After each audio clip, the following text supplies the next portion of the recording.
दुनिया में देव हजारों हैं, बजरंग बली का क्या कहना। बोलिए बालाजी महाराज की जय हो। दुनिया में देव हजारों हैं, बजरंग बली का क्या कहना। दुनिया में देव हजारों हैं, बजरंग बली का क्या कहना। दुनिया में देव हजारों हैं, बजरंग बली का क्या कहना। दुनिया में देव हजारों हैं, बजरंग बली का क्या कहना। इनकी शक्ति का क्या कहना। इनकी शक्ति का क्या कहना। इनकी भक्ति का क्या कहना। इनकी भक्ति का क्या कहना। दुनिया में देव हजारों हैं, बजरंग बली का क्या कहना। दुनिया में देव हजारों हैं, बजरंग बली का क्या कहना। दुनिया में देव हजारों हैं, बजरंग बली तेरा क्या कहना। दुनिया में देव हजारों हैं, बजरंग बली तेरा क्या कहना। महाराज की जय हो।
बालाजी महाराज की जय हो।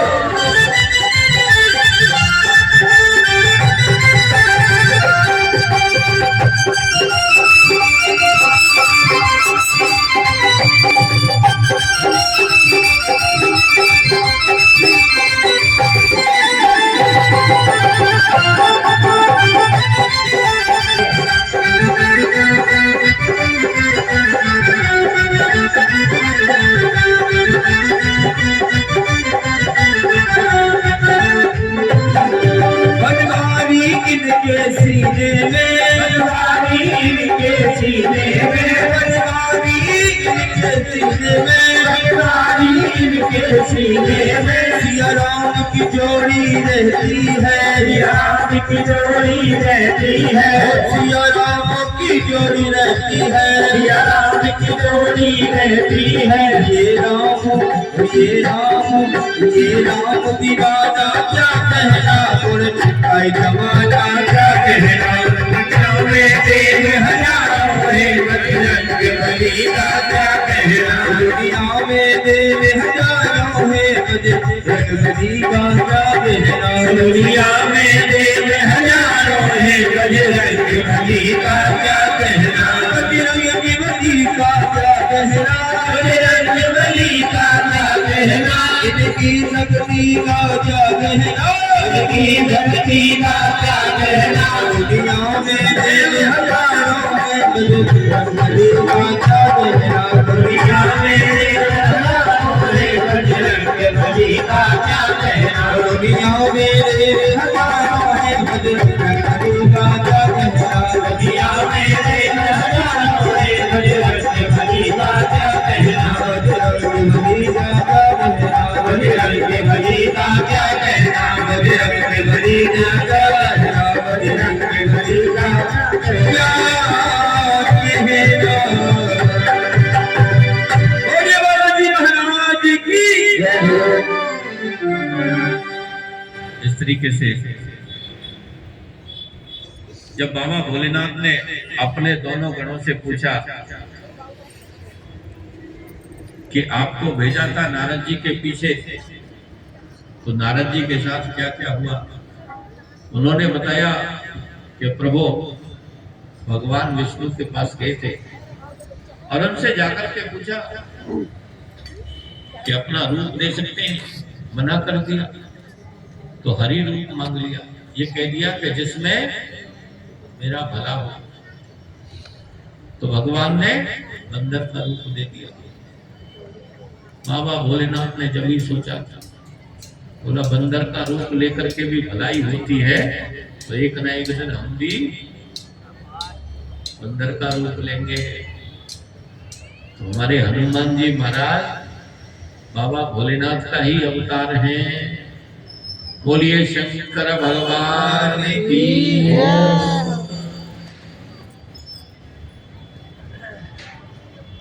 और इधर जब नारद जी पूरे क्रोध में थे, श्राप दिए, भगवान विष्णु ने सोचा कि अब इनका क्रोध शांत हो रहा है, तो अपनी माया समेटी।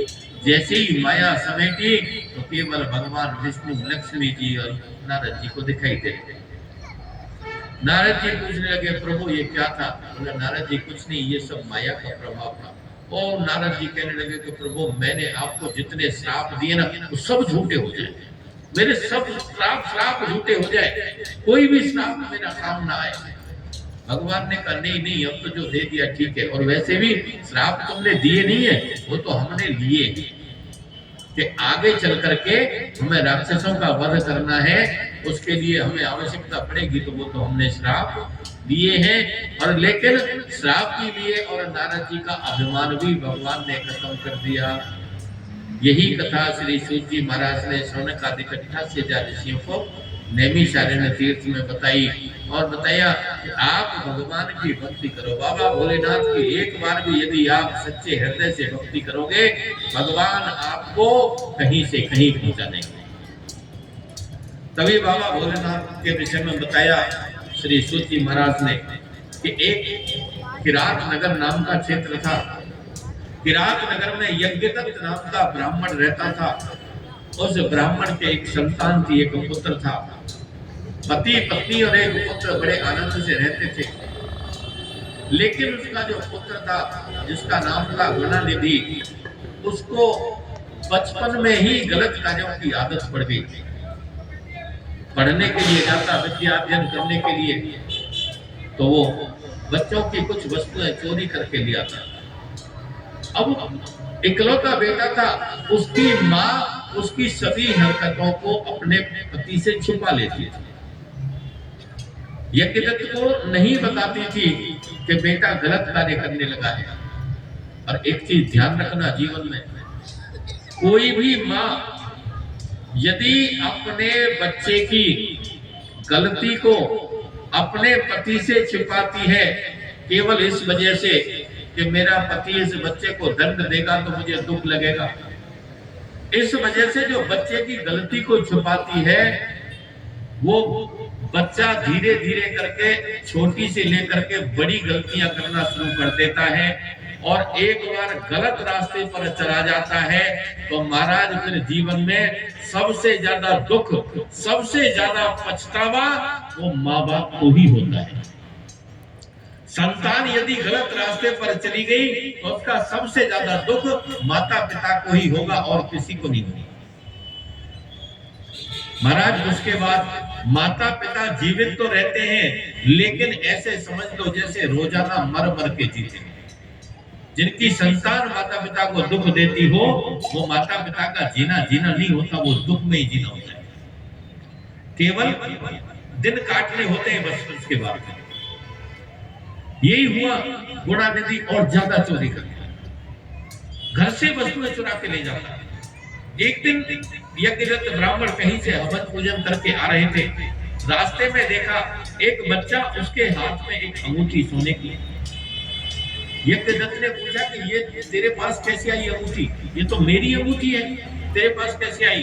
तो उसने बता दिया कि तुम्हारा जो बेटा है वो जुआ में हार के गया है।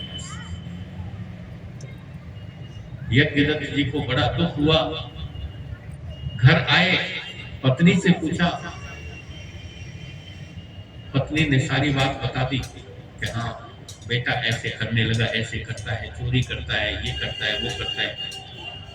उनको क्रोध आया और उन्होंने हाथ में जल लेकर के वहीं की वहीं माँ और बेटा दोनों का त्याग कर दिया और उसके बाद खुद चले गए भगवान का भजन करने के लिए। दोनों माँ बेटा का त्याग कर दिया उन्होंने, उनको त्याग दिया। अब घर में कमाने वाला भी कोई नहीं, बेटा भी गलत रास्ते पर महाराज खाने के लाले पड़ गए, उनकी पत्नी की मृत्यु हो गई और वो अकेला रह गया गुणानिधि। इधर उधर भटकता, खाने के लिए नहीं मिलता, शरीर भी कमजोर हो गया, चलने में भी असमर्थ होता था। एक दिन संयोग से घूमते घूमते और कहीं वो जंगल में बैठा हुआ था। जंगल में वहां पर वो शिवरात्रि का दिन था और जंगल में तो महाराज कोई शंकर भगवान का ही शिवालय मिल सकता है और कोई नहीं मिलेगा, क्योंकि जितने भी देवी देवता हैं सबका यदि मंदिर बनाते हैं तो उनके लिए समय निर्धारित है। उनको कब प्रातः में उठाना है, कब भोग लगाना है, कब आरती होगी, कब पुनः भोग लगेगा, कब शयन कराना है, कब रात्रि का विश्राम कराना है, सभी की पूजा का विधान है, सबका नियम है। लेकिन बाबा भोलेनाथ का कोई विधान नहीं कहीं।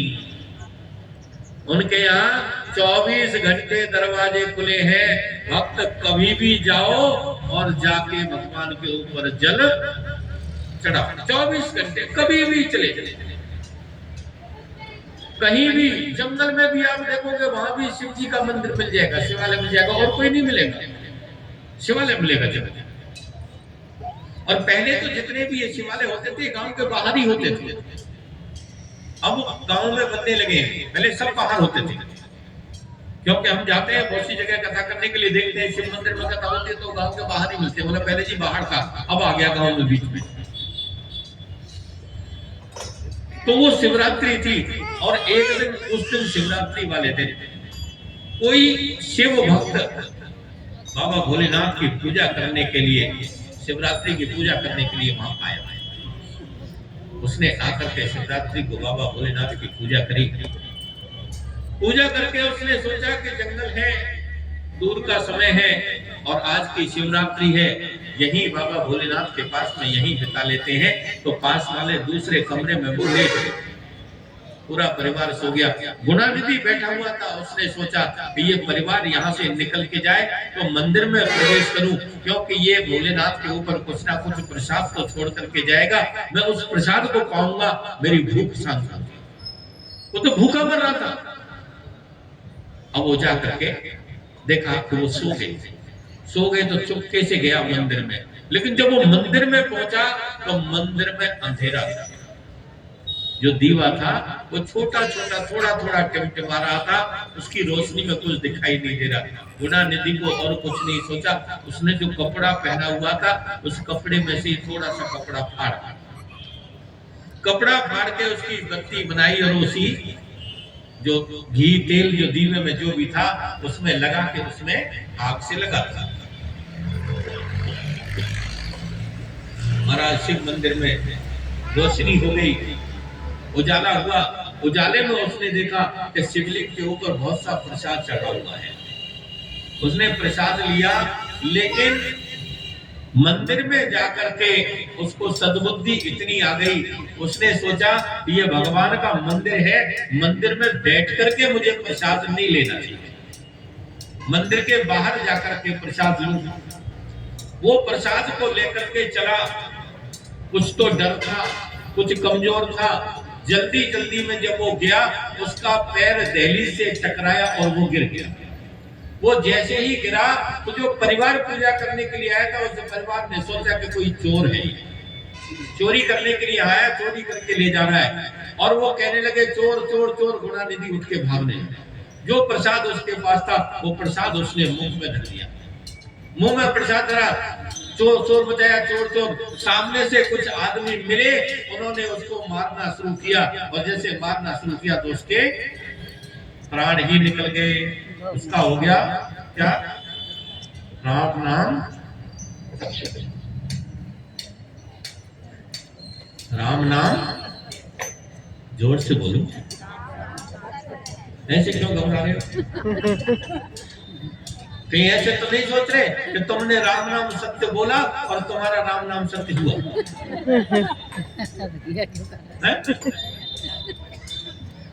नहीं हो, मेरी गारंटी। 18 साल हो गए मुझे राम नाम सत्य बोलते बोलते, मेरा आज तक नहीं हुआ, तुम्हारा कैसे एक दिन होगा? लेकिन हमारी समस्या ये है कि हमारे समाज में जब कोई व्यक्ति मर जाता है उसको सुनाते हैं राम नाम सत्य। और मैं ये कहता हूँ, मरे हुए को राम नाम सत्य सुनाने की जरूरत क्या है? जिंदे आदमी को सिखाओ कि सत्य तो राम का ही नाम है, बाकी सब असत्य है, बाकी सब झूठ है, सत्य तो भगवान का ही नाम है। तो जिंदे आदमी को सिखाओ, और जिंदा आदमी सीख जाए तो उसके पीछे मरने के बाद कोई राम नाम सत्य बोले ना बोले कोई फर्क नहीं पड़ेगा। अब बोल तो जोर से थोड़ा सा, राम नाम। अब भी कुछ ही बोल रहे, बाकी तो भी डरे गए।